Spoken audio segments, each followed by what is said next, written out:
Assalamualaikum warahmatullahi wabarakatuh. Mudah-mudahan kita selalu diberi kesehatan ya.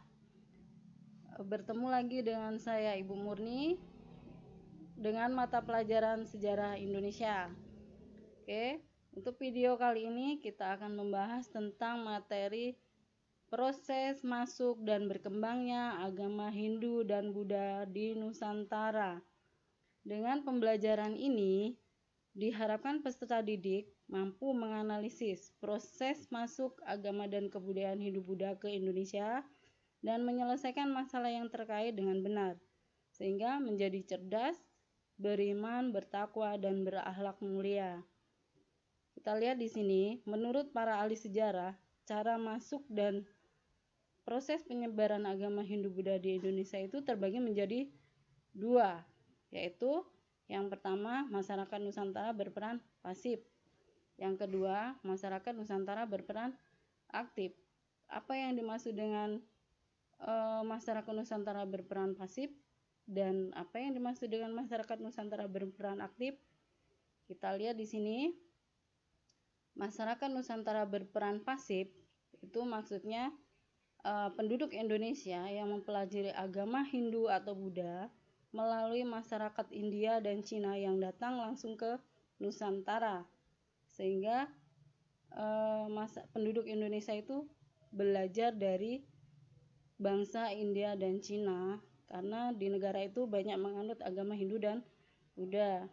Yang kedua, masyarakat Nusantara berperan aktif. Di sini maksudnya bangsa Indonesia yang secara langsung datang ke negara India dan Cina untuk mempelajari atau memperdalam agama tersebut dan kembali ke Indonesia sebagai penyebar agama Hindu dan Buddha tersebut. Dari dua cara proses masuknya agama Hindu dan Buddha ke Nusantara itu muncullah 5 teori.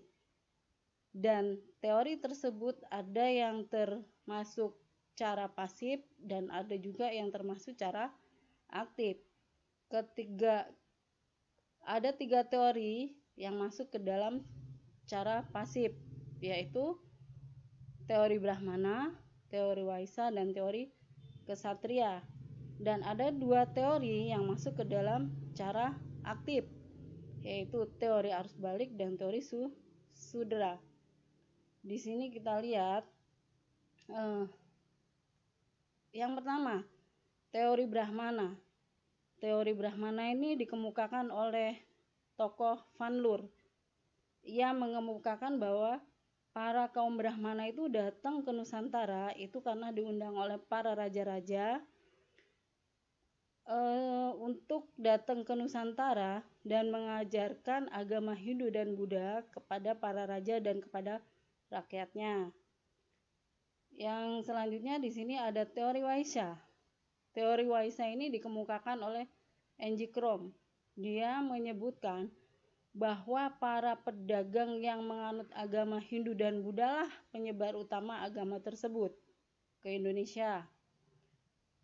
Yang selanjutnya ada teori Ksatria.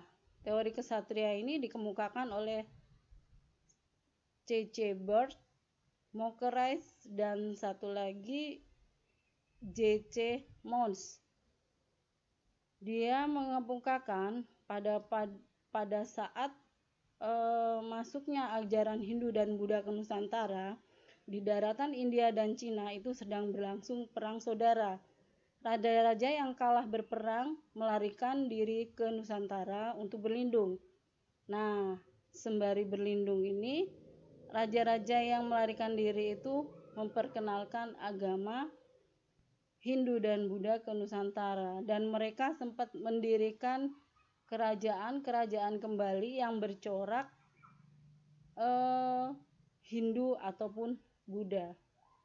Nah, ini 3 teori yang masuk ke dalam proses pasif. Yang berikutnya ada 2 teori yang masuk dalam cara aktif, yaitu teori arus balik dan teori Sudra. Kita lihat teori arus balik. Teori arus balik ini dikemukakan oleh F.D.K. Bose. Teori ini berasumsi bahwa perkembangan ajaran Hindu dan Buddha yang pesat di India itu dibawa oleh kaum terpelajar dari Nusantara yang berguru langsung ke India ataupun Cina. Setelah mereka memperdalami agama Hindu dan Buddha dari negara India dan Cina tersebut, kembali ke Nusantara dan memperkenalkan agama yang telah mereka pelajari. Yang berikutnya di sini ada teori Sudra. Teori Sudra ini dikemukakan oleh Van Faber. Dia mengemukakan bahwa para budak dari India dan Cina yang datang ke Nusantara karena dibawa oleh pemiliknya atau karena mencari kehidupan yang lebih baik.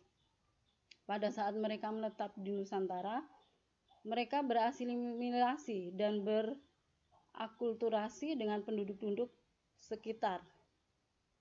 Hal tersebut membawa perubahan pada penduduk yang pada awalnya memeluk animisme dan dinamisme, berganti memeluk agama Hindu dan Buddha. Inilah proses penyebaran agama Hindu dan Buddha ke Nusantara. Selesai video kali ini, kita bertemu di video berikutnya. Selamat belajar. Assalamualaikum warahmatullahi wabarakatuh.